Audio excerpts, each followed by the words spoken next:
Hello everyone, welcome to my YouTube channel. आज जो मैं आपके साथ डिस्कस करूँगा वो करूँगा डिसीजन मेकिंग टेक्निक्स। क्या होता है जब भी हम कोई भी चीज़ के लिए डिसीज़न लेते हैं, राइट? तो उसमें क्या होता है कि हमें कोई ना कोई टेक्निक यूज़ करते हैं, है ना? डिसीज़न एक तो ये भी होता है कि हम लोग सब कुछ लोग बैठे हुए हैं और अपना अपना आइडिया दे रहे हैं, एक डिसीज़न निकल के आया है ना। मगर सम टाइम क्या होता है कि जब हम लोग बैठे होते हैं और अपने अपने आइडियाज़ दे रहे होते हैं ना, तो उसमें कहीं ना कहीं हम कोई ना कोई मेथड या कोई ना कोई टेक्निक यूज़ कर रहे होते हैं जिससे वो आइडिया निकल के आ रहे हैं ना। कि एक बार बस नॉर्मली बैठना आइडिया देना इट्स नॉट अ टेक्निक, है ना। There are some techniques in between where the management are using of some guidelines or the techniques for the decision making, right? So let's we are discuss about the decision making techniques over there, right? So first है मेरी brainstorming। बहुत important, बहुत popular, सबसे best जो अगर आप technique बोलोगे तो वो है ब्रेन स्टॉर्मिंग। ब्रेन स्टॉर्मिंग से पता चल रहा है, ब्रेन से ही पता चल रहा है, कुछ माइंडफुल होगा, कुछ मीनिंगफुल होगा।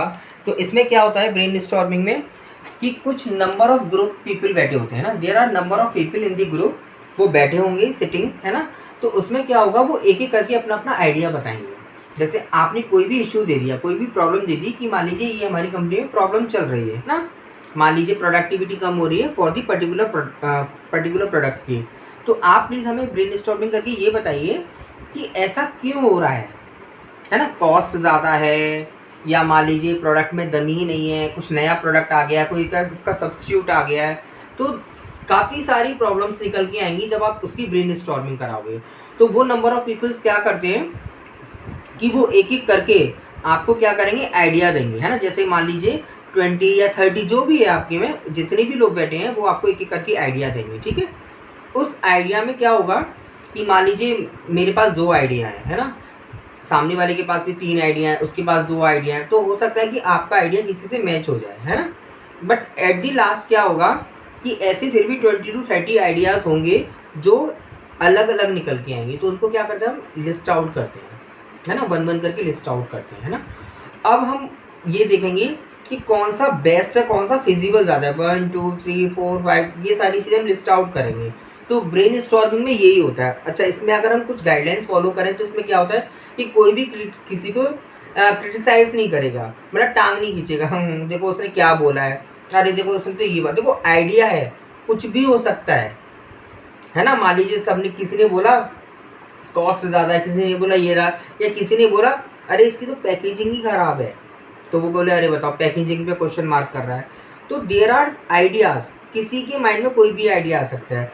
और कभी कभार पता है हम बहुत सारी चीज़ें सोचते हैं, कि बहुत सारी बड़ी बड़ी चीज़ें सोचते हैं प्रोडक्ट फेलियर पे, बट कभी कभार बहुत छोटे छोटे रीजन्स होते हैं जिनसे हमारे प्रोडक्ट फेल हो जाते हैं। जैसे आप किड्स को लेके अगर कोई भी प्रोडक्ट बनाते हो ना, तो उसमें क्या होता है कि यूज़फुल कितना है, कैसा है, क्या है, वो एक अलग चीज़ है, प्राइस क्या है वो एक अलग चीज़ है, मगर वो किड्स को अट्रैक्ट कर रहा है कि नहीं, उसकी पैकेजिंग अट्रैक्ट कर रही है कि नहीं, ये बहुत ज़्यादा मीनिंगफुल होता है ना। So brain storming is all about that. कि ब्रेन स्टॉर्मिंग में हम क्या करते हैं, एक नंबर ऑफ पीपल होते हैं ग्रुप में, वो अपने अपने आइडिया देते हैं, उनको लिस्ट आउट किया जाता है और उसमें से फिर थिंक आउट किया जाता है कि कौन सा बेस्ट अप्रोप्रिएट है, राइट। नंबर ऑफ आइडिया का कलेक्शन हो जाता है ब्रेन स्टॉर्मिंग से। नाउ नॉमिनल ग्रुप टेक्निक, इसे एनजीटी भी बोला जाता है। इसमें क्या होता है कि नंबर ऑफ पीपल्स होते हैं, दे आर सिटिंग टुगेदर, अलग अलग बैठे होंगे वो लोग क्या करेंगे, इंडिविजुअली साइलिंग लिस्ट देयर आइडिया। जैसे ब्रेन स्टॉर्मिंग तो हम बोल के बता रहे थे, अरे सर ये भी हो सकता है, अरे सर ये कुछ ये आइडिया हो सकता है। बट एनजीटी में क्या होगा, एनजीटी में आप अपने जो भी आइडियाज़ हैं आप उनको लिस्ट आउट करोगे, ठीक है। लिस्ट आउट करने के बाद क्या होगा कि उसमें कोई भी ऐसा नहीं है कि आपको कोई भी चीज़ क्लियर करनी है, जो भी आपने लिस्ट आउट कर दिया that's it. But at the last क्या होगा कि आपने जो भी लिस्ट आउट किया उसे अपना कुछ क्लियरफाई करना पड़ेगा, जिसे हमें समझ में ही नहीं आ रहा, जब हमने वो लिस्ट पढ़ी हमें समझ में ही नहीं आ रहा है ना, तो वो बंदा जिसने वो पॉइंट लिखा है वो इसे क्लियर करेगा कि उसने ये पॉइंट क्यों लिखा है, या इसका रीज़न क्या है, या इसका मतलब क्या है, राइट। ये होता है हमारा एनजीटी। बहुत साइलेंटली काम होता है इसमें। इसमें किसी को भी कोई पता ही नहीं चलता कि बंदे ने क्या लिखा, क्योंकि सब लोग अपना पर्सनल लिख रहे हैं, है ना। कोई भी कॉपी पेस्ट नहीं कर पाता इसमें, सीधी सी बात है। डेल्फी टेक्निक, डेल्फी टेक्निक में क्या होता है, ये जो भी डेल्फी टेक्निक यूज़ करता है ना, जैसे इसमें तो क्या हुआ कि प्रोडक्ट फेलियर इन सब पे भी यूज़ हो सकता है। डेल्फी टेक्निक ऐसी टेक्निक होती है जिसमें हम फ्यूचर को फोरकास्ट करते हैं कंपनी का। जैसे कि मान लीजिए कि समर आने वाला है, विंटर आने वाला है और हमारी कंपनी कुछ ऐसा है, या मान लीजिए हमारी कंपनी समर की है कि वो रेनकोट बनाती है, अम्ब्रेला बनाती है, कुछ भी बनाती है, तो हम फॉरकास्टिंग करेंगे कि इतना प्रोडक्शन करें तो इतनी सेल होगी, इतना प्रोडक्शन करें तो इतनी डिमांड आएगी, है ना। तो ये सारी चीज़ें हम डेल्फी टेक्निक से करते हैं। इसमें क्या होता है, यूज़ फॉर फॉरकास्टिंग, इसमें 15 to 20 एक्सपर्ट्स बैठते हैं, ठीक है। स्ट्रक्चर क्वेश्चनायर बनाया जाता है पहले, जैसे मैंने अभी आपके साथ एक एग्जांपल शेयर किया था कि जैसे कि समर की हम बात कर रहे हैं, राइट। तो हम मान लीजिए रेनकोट बना रहे हैं, अम्ब्रेला बनाने वाली कंपनी है, तो हम क्या करेंगे, फ्यूचर फॉरकास्टिंग के लिए क्वेश्चनायर, स्ट्रक्चर क्वेश्चनायर बनाएंगे, ठीक है। वो 15-20 लोग जो भी हमने एक्सपर्ट बिठा लिए हैं ना, उनको हम सर्कुलेट कर देंगे। वो स्ट्रक्चर क्वेश्चनायर को फिल आउट करेंगे और बताएंगे कि इसमें क्या क्या इश्यूज़ हैं और क्या क्या इश्यूज़ नहीं हैं। तो Delphi technique is all about the कि ओनली इसमें 15 to 20 एक्सपर्ट होते हैं, उनकी ही हम राय लेते हैं, उनसे ही हम अपनी डिसीजन मेकिंग करते हैं for the future forecast. Devil's advocate क्या होता है, an individual is given the role of criticize whose task is to come up with the potential problem is proposed option। Delphi devil's advocate में क्या होता है कि आपका जो भी एक्सपर्ट है ना, जो भी एक्सपर्ट आपका बैठा हुआ है, इसमें हम क्या करते हैं, एक या दो एडवोकेट ऐसे, जैसे आपका क्या होता है केस लड़ते हैं ना एडवोकेट, ऐसे इसमें हम एक या दो लोग को एक्सपर्ट को रखते हैं। वो क्या करता है, जो भी आपने लिस्ट आउट किया है ना, वो बताएगा आपको, पॉइंट आउट करेगा कि आपने क्या सही किया है और क्या गलत किया है। इवन आप इसमें ये देख लीजिए कि वो अपनी राय नहीं देगा आपको, या वो अपना कोई आइडिया नहीं दे रहा है आपको एडवोकेट, है ना। वो क्या बता रहा है कि आपने ये, आपको वो पॉइंट्स बताएगा जो आपने उसमें गलत लिखे हैं, या उसमें जो खामियां हैं, या उसमें जो गलतियां हुई हैं। वो अच्छे पॉइंट्स को इतना मार्क आउट नहीं करेगा, बट जो भी आपने उसमें कुछ गलत लिखा है, कुछ भी गलत आ रहा है उसमें पॉइंट्स में, वो उनको पॉइंट आउट करेगा, राइट। दूसरा है हमारा electronic meeting. The members of the group interact with the help of the computer through computer terminal. For sure अगर मैं इलेक्ट्रॉनिक मीटिंग की बात करूं तो this is the popular meeting now the days, है ना। आप कोविड की टाइम की बात कर लो, सभी लोग कैसे कनेक्ट हुए थे, इलेक्ट्रॉनिक ही तो कनेक्ट हुए थे।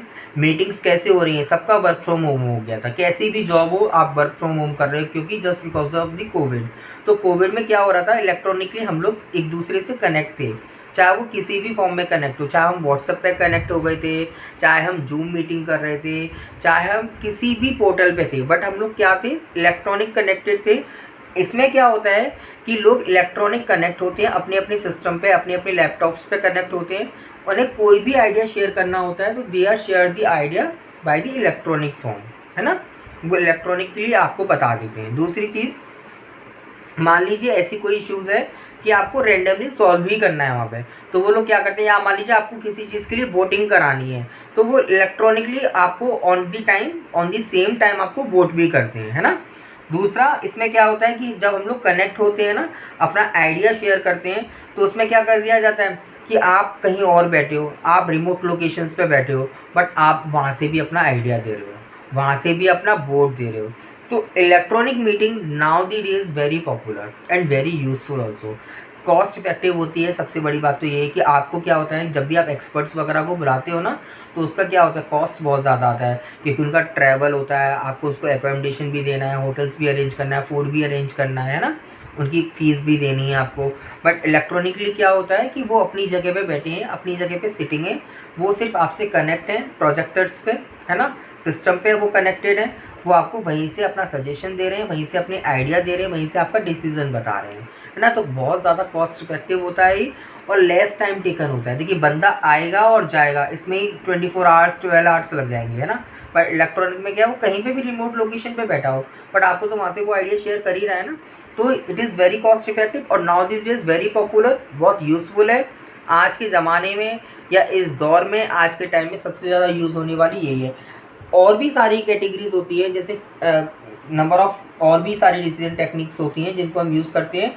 अभी मैं उनको नेक्स्ट वीडियो में आपको बताऊंगा, है ना। सो आज के लिए इतना ही। अभी हमने जो भी आपके साथ शेयर किया, अगर आप में इसमें कोई भी इशू आ रहा है, कोई भी टेक्निक में प्रॉब्लम आ रही है, नहीं समझ में आ रही है, तो प्लीज़ आप मुझे कमेंट बॉक्स में ज़रूर बताइएगा, मैं आपको कमेंट बॉक्स में भी उसका रिप्लाई करूँगा। है ना। Thank you so much for watching my video.